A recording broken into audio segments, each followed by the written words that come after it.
ఈరోజు 11 సంవత్సరాల నుంచి భారతదేశం ప్రపంచం లోపల ఒక వెలుగుతున్నటువంటి పరిస్థితి చూస్తా ఉన్నాము. దాదాపు 11 ఏళ్ల క్రితం అంతా శూన్యం.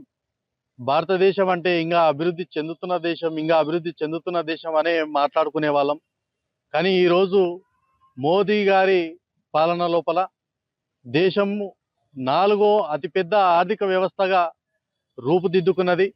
రాబోయే అతి త్వరలో అగ్రగామిగా ప్రపంచంలోనే నెంబర్ 1 స్థానం లోపల నిలబెడతాడు అనడానికి ఏమాత్రం సంకోచించాల్సిన అవసరం లేదు.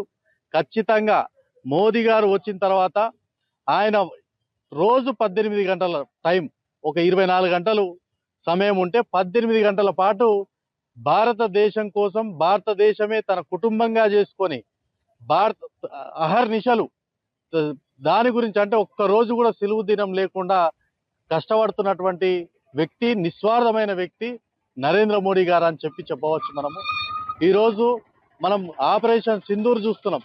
ఆపరేషన్ సింధూర్ తర్వాత భారతదేశాన్ని చూసేటటువంటి ప్రపంచ దేశాల తీరుతెన్నులు మారిపోయినాయి.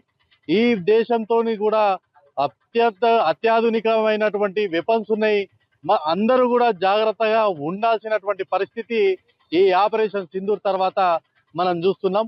ఇట్లా చెప్పుకుంటూ పోతే ప్రతిదీ కూడా, చిన్న పిల్లల దగ్గర నుంచి పండు ముసలి వరకు ప్రతి ఒక్కరికి ప్రతి స్కీమ్లు, ప్రతి చిన్నదానిలో పెద్దదానిలో బేటీ బచావో బేటీ పడావో అని ఆడపిల్లలు ఖచ్చితంగా ఈ దేశానికి తలమానికం అని చెప్పేసి వారి కోసం స్కీమ్లు పెట్టడం జరిగింది. మహిళా మనుల కోసం స్కీమ్లు పెట్టడం జరిగింది. విద్యార్థుల కోసం స్కీమ్లు పెట్టడం జరిగింది. ఈరోజు ప్రపంచం అధునాతనమైనటువంటి పరిజ్ఞానంతో ముందరికి దూసుకుపోతా ఉంది.